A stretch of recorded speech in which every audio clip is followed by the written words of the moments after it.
Alcohol Beyond This Point podcast. This isn't two podcasters talking business. This is two business guys trying to podcast. Tyler, I don't know you as a very good entertainer. You're not very good at comedy. That's why we started a podcast, yeah. And I would say you're especially terrible at impressions. Oh, sure. However, I just heard you do a gingerbread man from Shrek that was fucking spot on. I'm not that bad at impressions. The other one is the Tim Allen grunt. You can do fucking perfectly. That's because my dad's been training me my entire life. I just remember we're like on hour 40 of doing renovations when I opened my bar, and you just hear him like Tim Allen grunting. What was the prompt? Do you remember? I think it was just out of nowhere. Like, I'm pretty sure. Yeah, no, my dad's been fucking training me my whole life for that moment. You just got to pull it out while renovating. You just have to. And like, Zach is terrible at impressions, my business partner, but he did a fucking impeccable Yogi Bear one time. And he's never been able to replicate it. Yeah, just one of those fucking moments. That was perfect. Do it again. He's like, what? And then he couldn't do it again. So, yeah. Welcome. I poured you a whiskey, but you just cracked a beer, so I guess you're double fisting. Nice whiskey and cheap beer. Typical. Welcome to episode 107 of Alcohol Beyond This Point, the podcast where we debate business topics, both sober and drunk, to see if we come to the same conclusions. I have a bone to pick. Oh, great. So I was thinking about telling this story, and I'm like, I don't usually like to talk about like business stuff that I haven't done yet. Right. Because I like to just do it and then talk about how I did it rather than like talk about, whatever. But 2 episodes ago, we went into depth about how I want to buy this stamp business. Right. So I think this is related to that. So I think I can go into it. Sure. So the bank said no to financing it. Great. It's fine. The best thing about getting a no is often you don't get a really good reason why. Well, so that's what I want to talk about. Right. So, but it's fine. We're getting an equity partner and we're still going to buy it. If everything works out, obviously. But we got a no from the bank that I talked to, even though I was pretty sure it was going to be a yes. Right. So, and I want to, so I've gotten plenty of no's from banks over the years. Yeah. And I find it interesting. So I want to kind of like make this as useful for entrepreneurs, especially like young and broke entrepreneurs, as possible. Or old and broke. Or old and broke. That can also happen. But it's increasingly more relevant. It's like, you're 30 and can't afford your first home. Yeah, that tracks. But here, I say young because one of the things that they always told me was that depth of credit is important. Right. So the main thing that you can get depth is just time, obviously. But one bigger thing now that I'll contextualize this whole thing. When I started my business in manufacturing, I was 18 years old and no one would give me any fucking money. And I had to go through like non-standard means of funding the business. And all the banks told me, I met with every big bank and credit union in my province, and they all told me, like, come back when you own a house, come back when you have 5 years of financials that show you making a profit, come back with all this, right? And fast forward to today, I'm that now. I don't own a house, but I have profitable financials for my business. We're doing hundreds of thousands of dollars a year, consistently growing and being profitable even during the pandemic. So now when I'm going back to the banks and being like, well, I have all the stuff that you said I needed. Now they're just changing what I need, right? So the goalposts move every year. So the biggest thing I hear from them now is depth in the other way, where it's like all my net worth basically comes from my one business. Yes. Right? Yeah. So if I have approximately $500,000 of net worth, 450 of that is my business. Right. Right? I have a gold ring worth $2,000, a watch collection worth $2,000, and a piece of property worth $20,000. Right. And the rest of my net worth comes from my business. So you're basically FTX. Basically, no. But you're borrowing all your money against the tokens that are based upon the confidence well, of your business. I'm a little bit different because I'm not just making up shit in that. Like, I have no, assets. It's the same idea though. Like, yeah, sure, there's like hard assets and whatever. Like the FTX had assets as well, but as soon as the confidence in the as soon as the value or the core business is shaken, all the debt becomes like you can't collect on it. Basically. Well, exactly, and that's what they started telling me is that, okay, well, if this goes tits up and you declare personal bankruptcy, there's no way for us to get our money back. Great, because all your assets, they don't talk they talk much fucking more mystery than I'm talking, but I'm digesting it and simplifying it for the listeners. That, if I take a loan to pay for, a piece of equipment in my business, but they think the loan payment is going to be too high for my company to service the debt, who do they go after to get their money? Right. Me personally. But if all my income and net worth comes from the business that just went tits up because they loaned to it, how do they get their money? So my question is, do the assets of the business itself that you're purchasing not count for anything? Well, that's why I was kind of confused. Right, because they could just take the business because it's worth what you're paying for it. You're not borrowing over its value. You're probably borrowing under actually what the assets could be liquidated for. Yeah, well, I was kind of like, okay, do you actually understand these books that I'm sending you? Because like, it's profiting. If 14 months of profit is the purchase price. Right. So it's basically your risk. You're done after a year and a bit. Well, that, and they have equipment and different things that could be liquidated. Yeah, I mean, I guess I empathize that like banks wouldn't want to, but it's there. Like, it's not nothing. I agree with you. That's their job. Like, they take like that. Like, so what if you don't want to? It's your business. Yeah. You send it to an auction. Like, there's people that do that, and then you get what money you can out of it. That's the entire function of a fucking bank. Like, yeah. What do they take? The business is worth zero? Like, that's what I'd be curious to hear. Well, that's kind of what and then so I sent a follow-up up. Their no was very curt. It was just like, we will not provide financing at this time. Thank you. And I'm like asking some follow-up questions and they just ghosted me. So what day was this? Last week. It's Wednesday today. It was probably Thursday last week.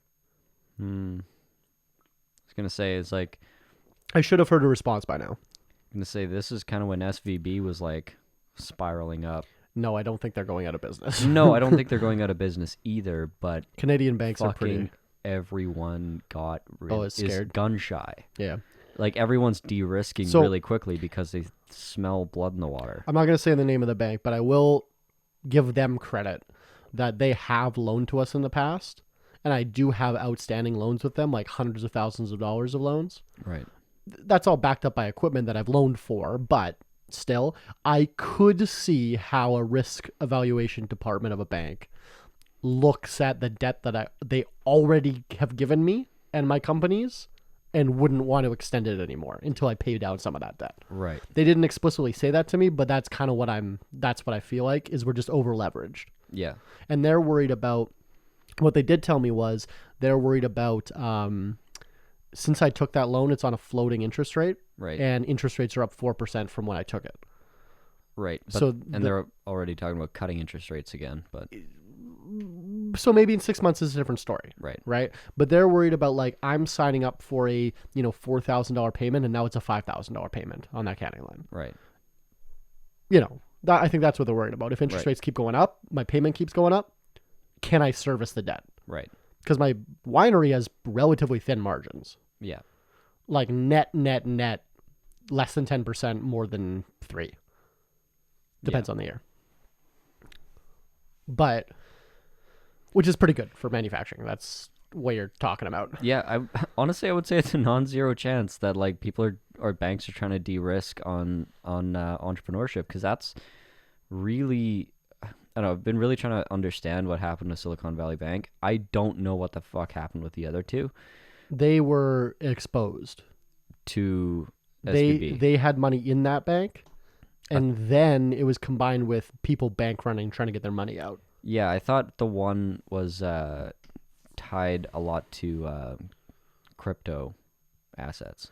I'm not like sure. they didn't hold crypto assets, but like their clientele, Okay. like they were known as a bank that was like friendly to like people that whatever did business in I crypto. had something, heard- something to that degree. Same thing with SVB was with tech. I had heard that like Silicon Valley Bank had bought like bonds at like 2%. Like Yeah. like 5-year bonds, 30. 30-year bonds at 2%. 30-year bonds. And now fucking bonds are at 7%, and they just are burning money on it. No. That's not. Well, you're half right. So they bought 30-year bonds, which means the bonds will pay 2% a year, and then at 30 years they mature, and then they get their money back, right? Yeah. So they did 30 instead of like fucking 15 because they gave them an extra quarter point, whatever, another quarter of a percent. So that was really stupid because anybody with a half a fucking brain could see that the interest rates were not going to be at zero forever, and the bonds were going to change. Like everything was going to change as soon as the money tap got shut off, and they had to start refilling the coffers, It right? literally can't go tits up. Right. So it's like they bought a shitload of assets, and then tech hit their whatever point that they've hit now, where they're like their stocks are down, their income's down, advertising's down, all tech suffering across the board, which is like 97% of their business is all tech.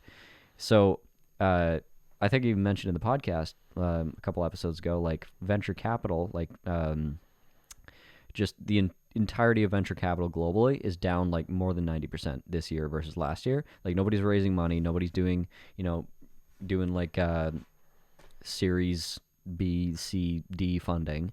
There's not a lot of seed funding happening because the leverage is too expensive and a lot of stuff doesn't make any sense. It's too risky. So nobody's taking debt. Nobody's doing fucking deals. There's no M&A happening. So that's like the creme de la creme of their business. That's where they get all of their money from because they loan money to these unicorns, and then they basically predicate if you take this high risk loan where part of their they'll take equity on the loan. The bank takes they take equity in the business with the loan, which is like not typical, right? When you go to if you went to your bank and we're like, hey, we'll give you 12% equity plus we'll pay you whatever, and so they're in it with you. They're gonna tell me to fuck off if I go to my bank. That's what SVB offered though. Yeah, that's their business, right? So they have all these businesses that, and then as a part of that deal, those tech startups have to keep all of their cash with SVB, like all their deposits, all their day-to-day banking, all their debt, everything is in SVB. So when there's a bank run, they can't get their money out, and then... Well, no. The point is the entire value of a bank is the size of its total deposits, right? Yeah. So they're trying to keep everything in-house with all these rules and trying to be like, hey, just keep all your money here, keep all your money here, don't bring it over to Chase or whatever. So that's why uniquely people were really panicked when this liquidity crisis happened. But the reason the liquidity crisis happened is because all these tech companies are getting squeezed, they're making less money, and they're burning cash. So a bank needs to only have what, like 20% of liquidity, 10% of cash on hand deposits they need to actually have of their deposits. Yeah. But when 97% of your clientele burn 10% of their cash in a year, you're out of cash. Yeah. And their assets that they could easily liquidate was their total liquidity was $20 billion. So they liquidated a bunch of these 30-year bonds at a $2 billion loss. Because they needed more liquidity. They were willing to take a total, like 10% of their liquidity, they basically were willing to burn just to get a little more liquid. Like that showed a desperation that freaked people out. Then it was literally, I think it was like a Slack channel of like a dozen founders that are like, we got to get our money out because our bank is freaking out. And it was those guys, like, it's a completely unique situation where like one fucking Slack channel could cause a run on a bank that put over 90% of its assets in jeopardy. And it happened, and they all coordinated, and it happened really, really fast. That's not conceivable with any other bank in the world, probably. So it was a very, well, you couldn't... In the West. Right, yeah, maybe I don't know what the fuck they're The doing National over the Bank of pond, right? Libya, I'm not sure if Yeah, I they don't know have what they're doing over the liquidity. pond. I think the president just has a backdoor to their liquidity. But like Yeah. it's very complex what happened. And the response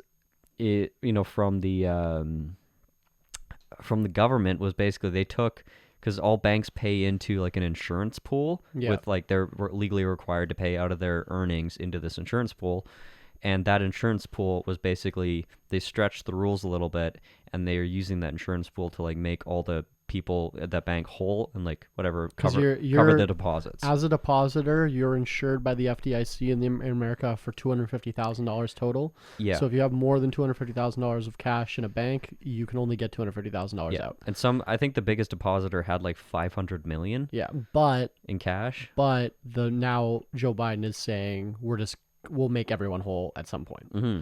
So, But they're doing that out of this insurance pool, and they're also seizing all of the bank's assets, Yeah. and they're fire sailing them. And they said they probably actually won't need to take any money out of the insurance fund. They'll be able to just liquidate the assets, and they should be able to cover all the deposits. I heard Elon's on the short list to buy it, By what? the bank. Well, the bank's closed. Yeah, no, like By the debt? buy whatever and then run Yeah, the they're bank. selling the debt and the assets. They're not. The bank's done. The Yeah. bank's fucked. Like But it he would- doesn't exist as a business anymore. Yeah. Well, but they still have everything. Well, I mean, yeah, it's been seized as is. Like whoever buys that thing, basically, you buy the client, you buy the debt and whatever. Yeah. But like the board's gone, all the executives are gone. Like whatever made it the business that it was is like it's done. Elon's done way dumber things than that, so. Certainly, yeah. No, I think it's like 75 billion or something worth of shit that's for sale, So this which is more than he can afford. But I'm sure he could find a way. So after this happened, there's a guy on my stock Twitter, Drunk Dividends, follow me, that said he's like, you know what? This has given me a wake up call. I'm not very diverse. I have all my money in like JP Morgan or whatever, or I think it was Bank of America. Right. He's like, I have all my money in Bank of America. This kind of woke me up. I'm going to spread out all my money now to Right. like 10 banks. Tried to take $6 million out of Bank of America. They wouldn't let him. Yeah. They said no. And he said, well, like, yeah, he's like, I understand you don't have it here. Can you set up a meeting like this week or something? And then they're just like, no. And he's like, well, no, like I need, they're like, no, we're not giving it to you. And then he's like, well, you have to give it to me. Here's the law. And they said, sue us. And they just won't give him $6 million he tried to take out. Wouldn't give it to Nice. him. Yeah. Cause, That's kind of scary. Like, you know what I mean? The entire system is based on confidence, and when confidence is shaken, I mean, people fucking circle the wagons, right? Fractional reserve banking, baby. Yeah, exactly. I saw I don't know if it was Forbes, but I saw an article, like an opinion article, that was saying that Biden deciding to do what he did with the not bailing out the bank, but like doing what he's doing with the bank, Yeah. is like the end of American capitalism. Right. Like that's it, because they've broken the tenet of like you fail, whatever, right? Like capitalism, the competition, whatever, blah blah blah blah blah. They've like changed the rules now. So the way Right. American capitalism has been based for 200 years, and that's the reason why their banking system is so robust. The rules have changed now, and this is going to like spawn the beginning of the end. Right. The alternative though is if he wouldn't have done it, it would have like guaranteed like the economy would be actively melting down right now, Well, and that's what he and said. the stock market would be probably in free fall. You see this? The first day he basically said that. Yeah. He said, "Oh well, that's capitalism, baby. Like if you lose your money, you lose your money, right? Like that's the risk you took." Right. And then like 2 days later, I think probably The gravity hit. like I don't think Biden's making any fucking decisions. No, but certainly not, no. Somebody in his The office gravity was hit like, somebody. okay, we kind of ran the math. This is not good. Like you need to. Well, because it's not if the bank goes down, like it's easy to say, yeah, let them fail, but it's not the bank's money that's in jeopardy here. This is like hundreds of companies, thousands of companies with, I think they have 30,000 clients. So that's 30,000 people, 30,000 clients. Most of them are small to large businesses, or small to medium to large businesses. Some individuals, some credit cards, whatever. They weren't like a personal banker, in a very big way. Like 90% of their deposits were uninsured. So like 97% of that 30,000 people was businesses, and all those businesses have potentially dozens, potentially hundreds, potentially thousands of employees. Yeah. So this SVB goes down, all those companies lose all of their liquidity overnight. All of them can't make payroll the same week. You have a free fall. All those stocks go to zero. Anything that's touching any of those companies goes to zero. All those services evaporate overnight. And then that hits the stock market on Tuesday. Think about now all these people are what? Like unemployed now? Like the money's just gone. Now you have like tens of thousands of people that are affected by this. And then what is the ripple effect from those immediate 10,000 people just going to zero overnight? Like, what is the knock-on effect of, like, this? It's catastrophic. Well, look what happened in 2008, right? That was basically what happened when Lehman's went under, and, like, you know. Right. I think arguably this could have been worse. Yeah, I don't disagree with you. I'm just saying, like, this isn't really the tenets of the free market. It never has been. Which is fine, but then stop calling it that. Yeah, you know it's not a fucking free market. Like, it's crony capitalism, which, I mean, we've talked about. Yeah. But it's the inevitable conclusion of capitalism is just a domination of the entire market by monopolies, and they set the rules, they make the rules, and they break all the rules, and everyone else gets fucked. Like, that's the only conclusion, because it's like the incentive is profit. So when the incentive is profit, the opposite of that is competition and lower prices. Yeah. Right? So the solution for competition and lower prices is acquisition or destroying your competitor to maximize profit. That's the incentive structure, right? So that is why you see thousands of companies turn into hundreds, turn into dozens, turn into 4, which is what everything is now. Everything is run by less than 12 companies. Like, everything that you love and hold dear to your heart is controlled by less than 12 companies. Yeah. In every sector, category, whatever. And we're one of them. Right. And that's the only logical conclusion of the system. There is no other way that it could work. Like, the system does not reward big business splitting up and competing with itself. Yeah. It does not compute, right? And like, I don't want to get into fucking fractional reserve banking and what like part that had to play, or going off the gold reserve or whatever the fuck. Like, I'm not getting into fiat with you, but just the general idea. I think they're underrated. I think they're not.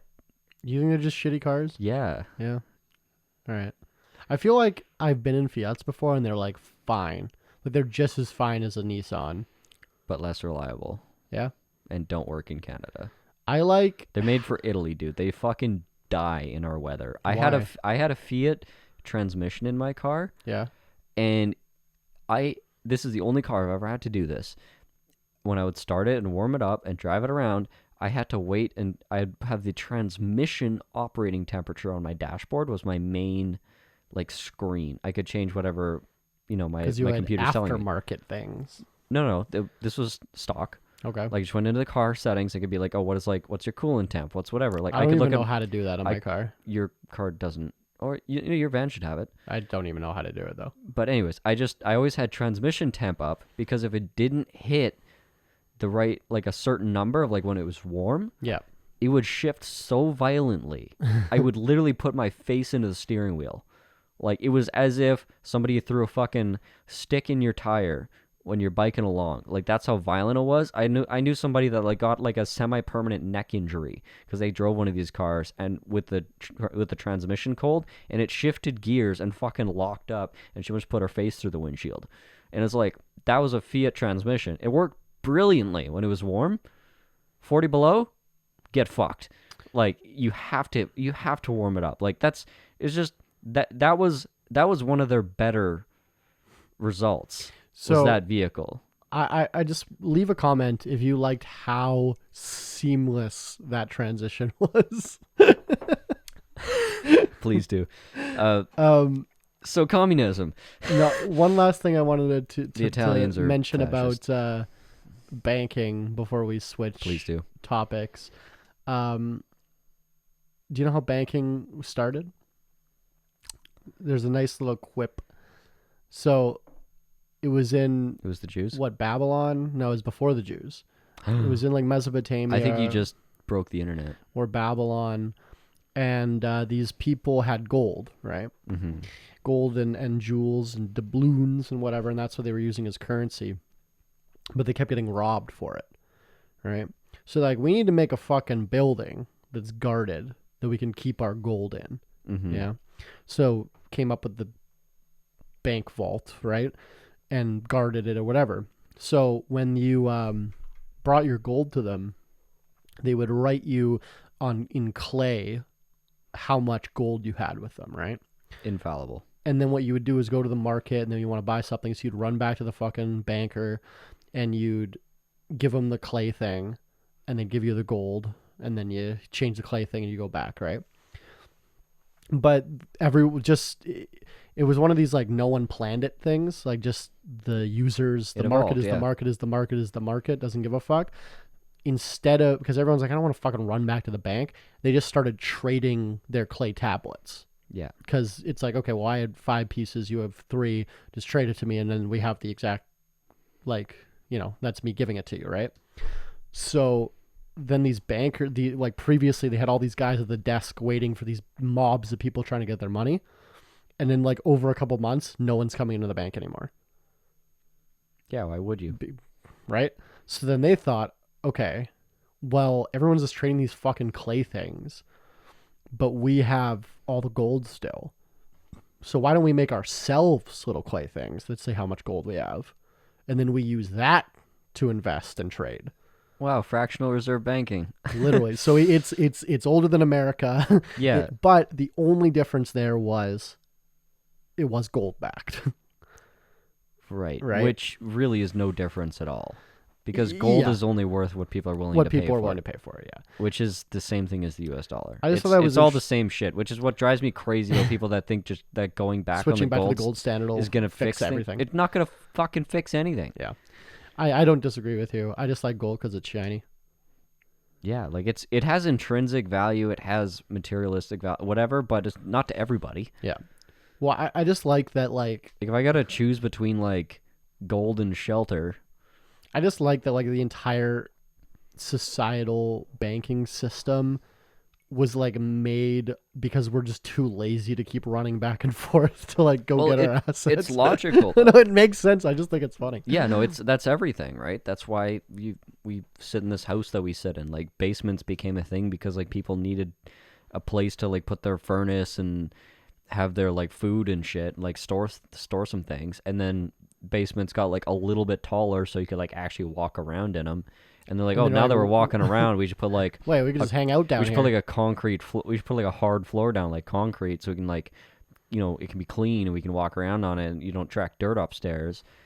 And they're like, well, now that it's like all nice and walkable, let's like make it look nice. And it's like now basements are like a part of the fucking house. Like it's just that's how it happens. It evolves. Like if you look at this is what I love about doing renovations. If I walk through like a 1905 house. And then a 1920s house, which is what mine is, and then you see like the 40s, the 60s, the 80s, the 2000s. It's like each one of those has their own stamp, and it's all it's just completely iterative. And sure, I don't know, maybe there's like a cabal on basements, but like that's the fucking insanity. If there's a Jewish banking cabal, then there's a Jewish basement cabal. Certainly, there has to be. There's if it exists. No, let's pick another religion. There's a Muslim basement cabal. No, it's too sandy over there. That was problematic. No, they just not good for basements. I just think in like the scope of history, people think about 500 years as like, yeah, what like between like 1500 2000 BC, like whatever. Like think of one thing that you interact with on a daily basis that's more than 500 years old. Salt, like rocks, salt, like base, other than base minerals and base materials, like even most of the base materials that exist Like maybe like the Hammer. the sand that made this glass, or like the ore that made this, like, but not the steel itself, not the glass but itself. the idea though. Like the wood's not that old. Like it's nothing we have is really that old. And I don't know, people look at fucking history. People look at like you're just saying, like you're talking about Babylonian times, like that's a long fucking time ago. And that's just what we know in the recent, window of human existence before like the Younger Dryas impact. And that was what, like 11,000 years ago, and there's like over 800,000 years of human history before that. Maybe they had a far superior, or maybe even a far stupider, almost certainly both, better, probably a far stupider banking system, Maybe and a they far had, superior like, banking system they that had all l- existed. They had like new salt. Like all their salt was like 50 years old. They got that. They got that new. Word. Like, just think about it in fucking context of like, we're just like in this really weird time. I like to think of it this way: like humanity's like tried this shit over and over again, and we're in this like weird timeline where just like mechanization and oil became like God, and then everything got fucking weird. Yeah, fuck you, J.P. Morgan and or associates and or petroleum-based medicines and or petroleum-based plastics and Krupp. Fuck Krupp. fuck Dr. Phil too. Fuck Dr. Phil too. And on that note, we're gonna take a shot. We're going to transition here into the part of the show that we call Shot Caller, the part of the show where you, the audience, can pick the show part that we shot take. And this is This episode today is sponsored by Fort Garry Brewing Company from Winnipeg, Manitoba. wow. Pioneers of craft beer since 1930. Thanks, Fort Garry, for sponsoring this episode.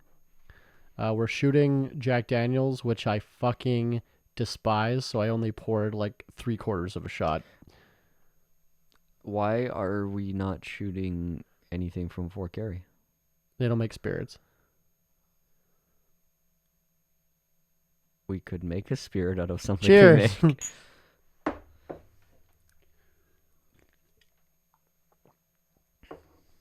I don't know why I've never noticed this, but it says Jack Daniels is from Lynchburg, Tennessee. Yeah. And I'm like, yeah, Tennessee whiskey, whatever. I just have glazed over the Lynchburg part. Yeah, I think it was named because they were lynching people there. I was gonna say, like, it's fucking appropriately named because they're probably just like really well known for like lynching black people for because reasons. Why did you pause before you said black people? I was gonna say slaves. Okay. But I think that it was beyond I slaves. thought there was another word that you were going to say that I was... Oh, yeah. Indentured servants. Let's stop this bit right now. You started it. I know I did. I tried to walk you into it, and you did not fail to deliver. Thank you. Yeah, I said black people because I'm sure they were lynching people long after slavery. Until like the 90s. Until like probably long after Jack Daniels was making whiskey. Maybe it was at the distillery. Do you think he's dead? We should cancel Jack Daniel. Jack Daniel canceled. Almost certainly participated in lynching. There's no like. I think you are no. I'm not gonna say we. You are currently slandering a man that you know nothing about. I am. I'm supposing based on history that people can share opinions. Your opinion, you don't even know who he is. Is it a guy? It doesn't matter. I don't know. Probably, like, presumably Jack Daniel was a guy, right? So does it say when they were founded? I don't want to Google it. It like does not. You think it would? Yeah. Oh wait, here it is. This Quality side, and Xavier Fair Depuis 1866. Oh, it says 1904 on that side. What? It says 1866 right here. Quality craftsmanship since 1866 en français. No, they've won 7 gold medals since 1904, which seems not a lot in 120 years. I bet you could do that. I've won 5 in 3 years. So I'm almost as good as Jack Daniel. Oh, that's why number 7, and they won 7 gold medals. I bet that's what it is. And it's not very good. Do you know why Pabst Blue Ribbon's called Pabst Blue Ribbon? Yes, I know very well why it is. Well, I'm going to explain it anyway. It's because they won a blue ribbon in a county fair that no one gave a shit about. No. They won a competition over Budweiser. Yeah, and just to rub it in, they changed their thing from Yes. Pabst to Pabst Blue Ribbon because they're like, we want a blue ribbon. Because they won a blue ribbon over Budweiser in this one fucking competition, and Budweiser tried so hard, and he tried to like discredit the judge. He like started like blackmailing Mr. people. Bud? Like just Bud did not. Buddy He did not take the L. Buddy J. Weiser. He tried to overturn that election for like a year. Not enough people are named Buddy anymore. Or Harry. No, I know a lot of Harrys. Harry Dick. So I was trying to seg you into something. Okay, continue. So I'm not feeling funny today. that's fair. So along with the death of our financial system, Yeah. I think we are about to witness. It depends how this court case goes, but this case of Dominion voting systems and fuck, what's the other one? Dominion basement Automatic something. What's the other fucking voting systems? systems. I don't know. I don't care about the election. No, neither do I. No, this is a media thing. So, fuck. Why can't I never remember these names? Anyways, it's like a one point something $1 billion lawsuit and 2 point something. It's like 3.6 total $1 billion lawsuit against Fox News by these two voting systems companies. For slandering them? Yeah, and the one Or the libeling them? Smartmatic. That's Smartmatic.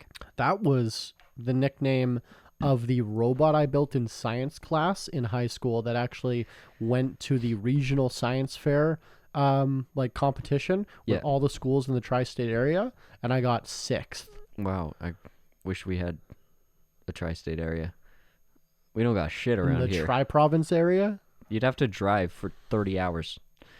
So Smartmatic is, I think they've got the bigger. Oh, that was actually the... they have the bigger portion of the lawsuit to something, because they were being besmirched on Fox News every fucking night for whatever number of weeks, and then for months after that, and there was over 3,600 correspondents from this company to Fox, like correcting and fact checking them and providing them information, like asking for like a fucking opportunity to talk to the host, like where the fuck are you getting your information, like trying to set the record straight. 3,600 times they tried to contact Fox, and Fox obviously didn't comply or listen at all. What does the fox say?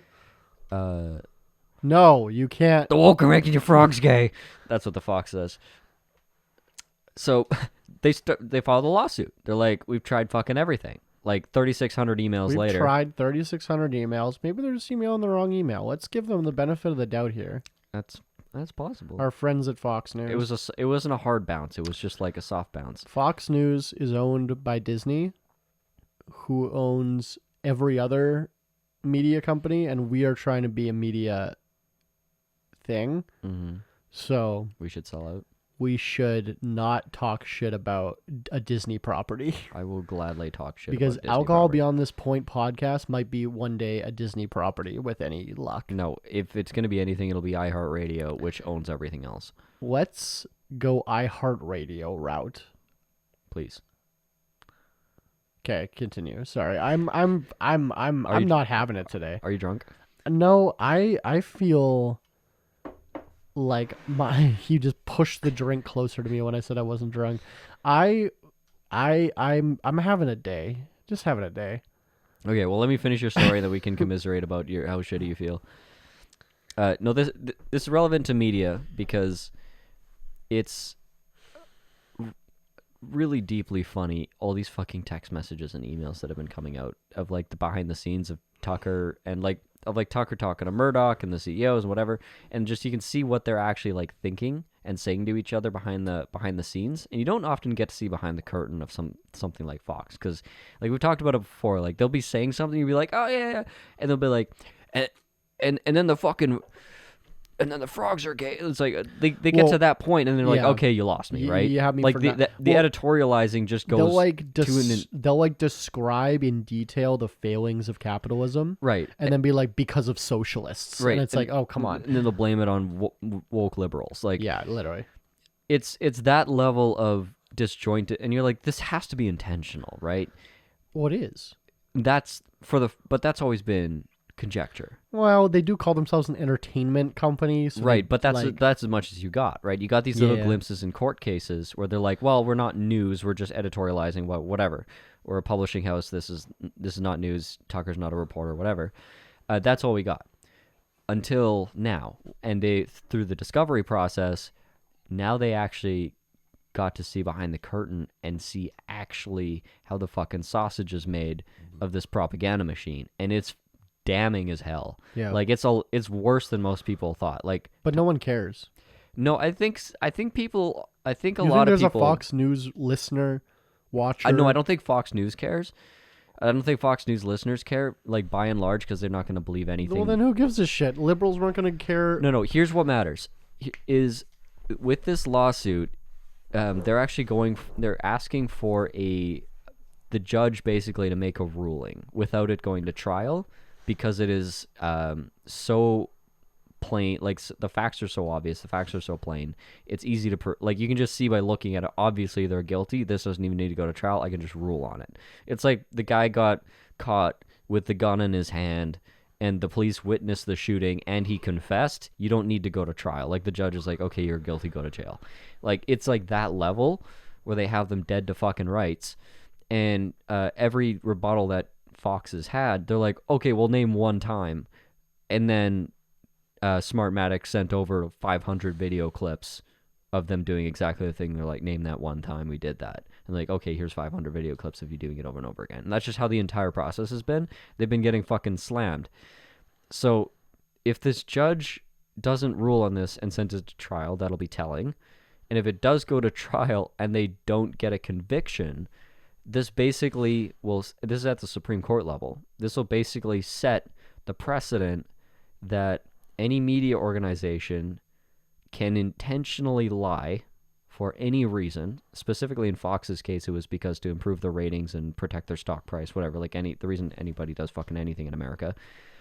It's not a fucking cabal. It's just they're trying to make money, right? So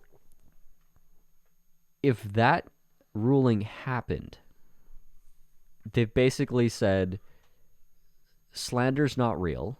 You can say whatever you want. You can slander anyone. You can crucify any company. Well, you can sink anyone, knowing better, having been corrected, and if you're sued for it, you're not liable, no matter what. Whether you're entertainment, news, or anything in between. So because with that precedent, because it's currently extremely hard to prove damages for a slander case, like the bar is really, really high to actually get money and to win it. Libel. For libel, yeah. Slander is if you speak it. Libel is if you put it in media. Right, yeah. So to get sued for libel is extremely high bar. And if this fails, it's going to put that bar in the fucking troposphere and make it... Good word. Make it effectively not a thing. So I will counter to you with, I guess... Okay, so I have two separate arguments here. One is, I guess, intent matters, right? They've proven intent. Okay, well, that's not the intent. Okay, so South Park. Right. Yeah. Kanye West isn't actually a gay fish, right? What? Yay! Tom Cruise maybe is gay, but who knows, right? Like, well, they eviscerated the Church of Scientology on like, fucking South name Park. a thing that they did on South Park, right? And you're going to tell them... Eviscerated Scientology. And that is an entertainment program, right? Yeah. So you're going to tell them they can't do that because it's a lie? They're not publishing lies, though. Yeah, well, they're saying Tom Cruise is gay. And he's not. That's a lie. Like, he's working at the fudge factory, and they're doing a tour. And they're like, hey, it's Tom Cruise packing fudge. And he's like, I'm not a fudge packer. He's like, no, you are literally a fudge packer. He's like, no, I'm not a fudge packer. He's like, no, you are packing fudge. And then he hides in the closet in Stan's house. And he's like, Dad, Tom Cruise won't get out of the closet. like there's shit like that. But that's not true. There's a difference between like free speech and comedy. Like, why though? Why is that the distinction that you're making? Is that because their intent is to be funny? What if you don't find it funny? Is it still comedy? You know that it's not news. Okay. You know that it's not media. Like, like anybody watching South Park isn't like, oh my god, This is factually- I just saw on the news tonight that Tom Cruise is gay and he's actually a fish. But that was Kanye West. But oh yeah, who's the guy that fucked a fish in a bathroom in a truck stop? I think that was Tom Cruise. Anyway, but like there's my a big point there's a being, big difference between if- like what's on the show Friends and Yeah. what's on Tucker Tonight. but there isn't, because they're distincting themselves not as a news organization but as an entertainment company. For all you know, Fox News is Right. parody that's beyond your grasp. Like, you're not smart enough to realize that this is actually parody. Well, nobody is at this point. Like at that point, it doesn't matter. So let's say Saturday Night let's Live. say South Park made every episode about Tom Cruise, and then Sure, but I'm sure Fox News was talking about other shit. this is basically all they've been covering for the last year and a half. I don't know. Like look at Saturday Night Live, right? Where they do Right. their like reading the news thing, Yeah. and they make it funny or whatever. It's like I'm sure there's a lot of shit in there that's not factually accurate, but it's like it's a joke. But they're Right. sitting there, same as Tucker, with a fucking clipboard and a teleprompter with a map behind them, saying fucking news or whatever. Like, why is the distinction is a legal distinction, and Fox News has made it clear, maybe not because their audience wants to turn a blind eye to it, but they have made it clear in the court of public opinion that they are an entertainment company, not a news company.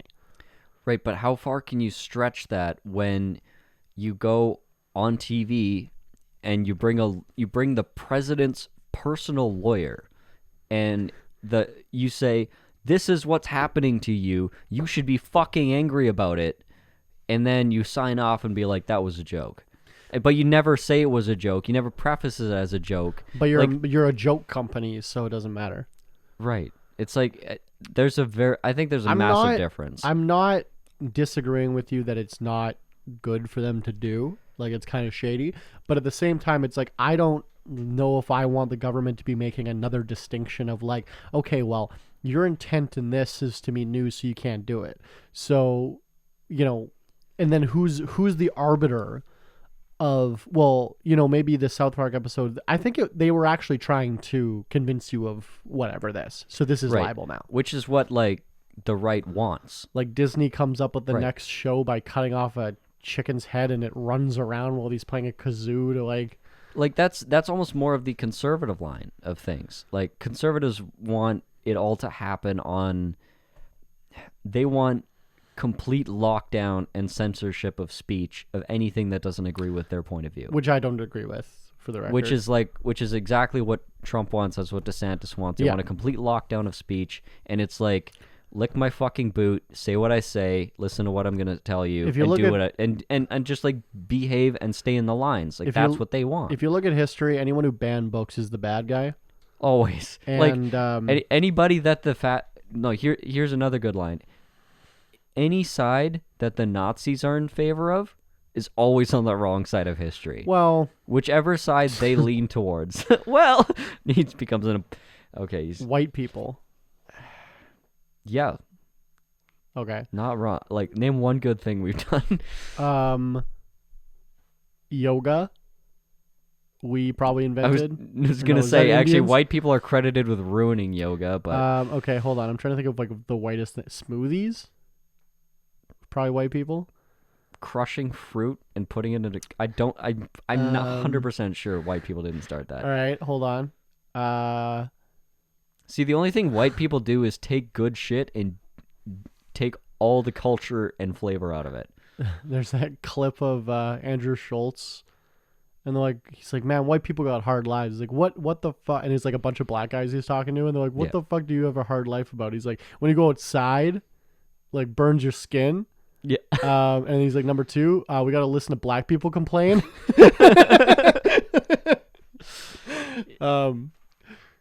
Yeah, I like that bit. I don't think the government should have any more power in regulating what they think. Okay, because But that's the thing. No, because- This wouldn't be an extension of power. This would just basically be them enforcing the law as it exists today. Like Sure. this is like an open shut case, but if they rule in the opposite direction, it's going to change the law. It's going to change the precedent. I guess my So if Fox wins, that's going to dramatically change the way the law is interpreted. If they lose, then it's going to be the same as it was. anytime you use a law to like silence your enemies, then when your enemies get in power, they're going to use it to silence you, right? So Right. like if you're like, okay, Fox News can't do this because they're not a legitimate entertainment company. Now when you get President DeSantis, he's going to be like, well, fucking get Saturday Night Live off the air because they can't do this. They're not a legitimate entertainment But company. he could only in the what the precedent would set is if Saturday Night Live published something that they knew to be patently false. Like the premise of it, the entire presentation of it, the conclusion of it, the entire thing was made up. And they did it and were asked to stop because it was damaging and inflammatory, whatever, and they doubled down and doubled down and doubled down and doubled down and doubled down and doubled down. But Then they would be in trouble. So I don't watch a ton of modern Saturday Night Live. Right. But like I'm sure this has happened. I don't watch like the news at all, but I'm sure like what's the Trump like getting peed on by a hooker or whatever. Right. Like But that's not made up. well, That's real. okay, well you can't prove that the fucking voting machines were fake. You know what I mean? I don't know. Like I'm just saying like use that as an example or like name a thing. Hunter Biden's laptop or like Hillary's emails, whatever. Name a thing that a news organization pushed that is like proven in a court of law to be false or there's no you can't prove it right? Are we just going to stop like are they going to get in trouble? They CNN should. Maybe. There should be accountability to telling the truth. Like if you the point is What's the truth? What do we fucking see that but that's the thing. That's the point is it's defensible if you reported with to the best of your knowledge. If you can prove that someone knew differently but reported this anyways, knowing it to be false, that's the difference. That's what's almost always impossible, and the law protects that. But if you reported something in good faith completely wrong, yeah. or But what if you if it's edit, unprovable? if you edit, well then you're never going to get convicted. You cannot Okay. you cannot be sued for libel if there's an unprovable truth or untruth. Because like if I believe in my heart of hearts that Hillary Clinton is a lizard person, right, and I report on that. This case could not work if all they had was Fox publish these things and Dominion and Smartmatic say it's not true, but Fox says it is true. The case wouldn't even get a court date. Well, you have to show damages is a big thing with libel. Well, for one, you have to show damages, so that might get you a court date, might get you a hearing, but it's not going to make it past that. It's not going to make it to discovery. It's not going to make it any further unless you have something more significant. And so they got to discovery, which is what cracked this whole thing open, and they actually were able to begin gathering evidence with subpoenas and so on. And when they got to that point, then it proved not only did like there was evidence, or they knew that there was no evidence to back any of these claims up, and that was easy to prove for them because they're like, well, these things are just like patent. Like you got to listen like the top 10 things, whatever that Fox said, that are just like the company was owned by like Hugo Chavez. Like that was one thing. I think that is true. Actually, I heard that. It's not. I think Mao Zedong owns Right. the And Smartmatic, for example, they're like, oh, well, their example for flipping votes in all these states, in all these swing states, Smartmatic is only used in one county in LA in an entirely blue district. 99.9% of their business is international. So the fact that their name got dragged through the mud, all these other countries started dropping them as... which then you can show damages, Right. because you Billions of- lost billions billions of of dollars dollars of worth. contracts. Yeah. But they weren't even servicing any of these states that Fox insisted that they were flipping votes in. They're like, we don't even have machines in that state. We've never been contracted for that state. I don't even know anybody in that state. We've never been there. Yeah. So it's like, that's how open shut it was for that company. And Dominion, they had their own things. But like, so that's how they got the case. And then what they're like, okay, if we can prove through discovery that Fox knew that they were lying about this because they had to, because it was so fucking obvious, because if you did any fact checking at all, if you had half a fucking brain, you would know it was false. So the judge is like, okay, you can have discovery. So they got discovery, and they found out in discovery that everyone at Fox knew they were lying and put it before they put it on air and said, I just caught Sidney Powell in a lie. I don't believe a fucking thing she's saying. If we put her on air, this is going to be inflammatory. We shouldn't do this. And then their ratings dip and they're like, okay, let's take Sidney Powell on because that's what the listeners want to hear. They're pissed that we're not backing Trump's line of reasoning. And there's an email from Tucker that basically says, Trump has more power than Fox. If we go against Trump, Fox dies. We have to do whatever he says because he will kill us if we don't. I like that reasoning. Like, yeah, if he starts calling Fox fake news. That's like in an email. Because he started turning against Fox as soon as Fox called the election against him, right? And their viewership dropped like 3/4 in a day. What do they watch now? InfoWars? No, they went to just further right, like OAN and shit like that. Breitbart? Yeah, like fucking One American News, and like they just went further right. So Fox is like, okay, we need to bring these people back. So they're like, fuck it, bring on Sidney Powell. When Fox News is too centrist for you. Right, literally. And because they're like, oh, because we believe in facts. And that's now a partisan position, is if you believe in facts, you now are a partisan Democrat.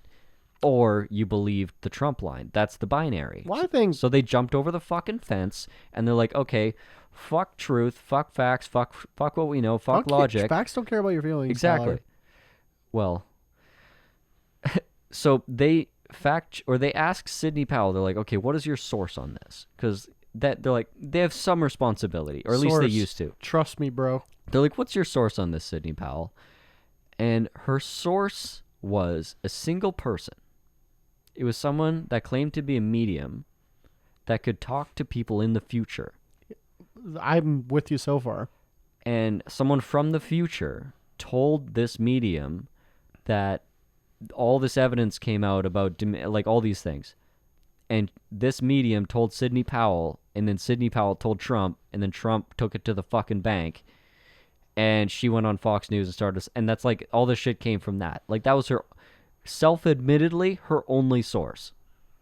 And somehow she has not been disbarred, because she took shit to court based on this, knowing it wasn't true. Like, and somehow she hasn't been disbarred. It's not illegal to be dumb. No, as a lawyer, it's literally illegal to do that. But she hasn't been disbarred because it's too politically, whatever, fucking consequential. But, like, that's the level that they got to. They proved that they knew that they were putting stuff on the air that was wrong before they did it. And then after 3,600 attempts by these companies to correct the record, they continued to do it and still continue to this day to... And they still haven't cleared. Like, if they did this for a week and came back later and they're like, sorry, whatever, it's unsubstantiated. Like, no, they still haven't backed down, even though all of this has come out. And they're on this fucking suicidal death run down a fucking mountain. And they're just like, we're gonna ride this bitch to the bottom, and we're gonna take the whole country down with us, or die trying. Like, that's it. They're just trying to hold on. And it's like, it makes a lot of sense as to how that evolution happened, as they're just trying to save their own asses along the way, and it just got out of hand. And it's like, that's a very human story. That makes a lot of sense. And they should probably be punished or held accountable for it. Like, I don't know if it's going to bankrupt them, but like, they should be like liable for some amount of money because there was real damage done to these companies. And it's like, yeah, there should be consequences for that level of, conspiracy and fucking action. Like, they didn't have to go on the news every night and say this shit. They did it because it made them money. So shout out Dominion voting machines. If you're listening at home and you have if you're the reeve of a rural municipality, or if you're a dictator of a small African nation, maybe consider putting some Dominion voting machines in your next voting. You can vote for this podcast. We'll mail a Dominion voting machine to you. And every vote for this podcast is 2 votes for this podcast. So Tyler was just lying there, and by his own logic, he should be liable for damages because that was not true. And we represent ourselves as a media company. So the rest of it, where we're sending you a machine, is true, though. Oh, that part was. It was That's true. 100%. So, Tyler, now that we're drunk, is there anything that we talked about today that you have switched your mind about, or are you doubling down on your I hate banks, I hate Fox News? I'm doubling down. I think fractional reserve banking is one of the best ideas. No, I kind of like it too now that I think about it. It's just it's good. Like, why shouldn't the banks be able to spend all this money they don't have? It's good if you're the rich one. Right. I always say, if you owe the bank $1 million, it's your problem. But if you owe the bank $1 billion, it's their problem. And that is evident because, Facebook is still alive, but fucking Silicon Valley Bank is not. So banking might actually be cool. I'm certain that Meta has their money all over, but like in Sweden. Maybe they don't have any money. Also true. It's all face coin. Yeah. No, one last point on the Dominion machine, just because I know people are going to have this probably as like a hang up in the back of their mind. Whether the election was stolen or not is irrelevant. Like, it's completely irrelevant to the case because the fact that it was unprovable and it was known to be unprovable, and all the facts that were stated about that it was, like, the reasons why people said it was stolen were just patently false and easily disproved. Like, even if it was, they don't know why, and they haven't proven it. And none of these people that claim that it was know that all the reasons that they've said are total fabrications. And even people within the campaign have come forward and be like, I regret being a part of this because I was in the meetings where we're just making shit up and throwing spaghetti at the wall and then going on the evening news and saying it like it was true. Like, insiders are like, I regret this. I regret being a part of this because now I have this fucking dark stain on my resume and I can never get another job again because, like, I was a part of this campaign. People that got, really fucked themselves up. And so whether or not doesn't matter where you land politically, if you cannot substantiate something and you know it and you say it anyways, and then you get in trouble for it and someone asks you to stop, and then you just do it another 150 times, maybe there should be consequences, like at least a fine. Like, I'm okay with fines. I'm okay with like multi-billion-dollar corporations paying multi-billion-dollar fines. Like, fuck around and find out, right? Like, that's like equal. That's like equal consequence. It's like you steal some shit, you go to jail. Everyone else gets held accountable. Why the fuck can't they? As someone who lies freely on the internet just for the fun of it, But there's no consequences for, like, who are you hurting? Maybe I'm hurting someone. Hurting people's feelings, probably. I hope I hurt somebody. Like, these people deserve it for buying my parody. But that's fucking human. If you go on the internet every day and you hurt and you radicalize an entire fucking country, you nearly cause an insurrection, you cause $1 billion of damage, so, like, Twitter probably might consider, like, shadow banning you. That's just a Tuesday for me. Right? He looks into camera. Like, the scale matters. Nah, like, people are like, oh, they're coming for our free speech. It's like, no, they're not. They don't give a fuck about you, Bob. Like, you have no fucking pull. Buddy. Nobody listens to you. Harry. Like, it doesn't matter what the fuck you say at work. These consequences, these laws, these precedents will never affect you because you don't have any clout. Like, you can say whatever the fuck you want. Like, everyone can say whatever the fuck they want. Like, unless you're talking about, like, the CCP and stuff like that. Where no, like, but actually I got fired for joining the convoy. Yeah, but that's like a business making a decision about a political stance and all that. But that's like, but that the right is the right is in favor of that. The business making a free decision in the free market is communism. Yeah, that's what I saw online. Yeah, and like right wingers are in favor of that because they want to be able to like fire gay people and not serve wedding cakes to like a transgender wedding. Like, they want to be able to do that. They just don't like it when it happens to them. I don't think trans people get married. I think they're like opposed to the entire like institution of marriage. Most people should be. Most people should not get married at all.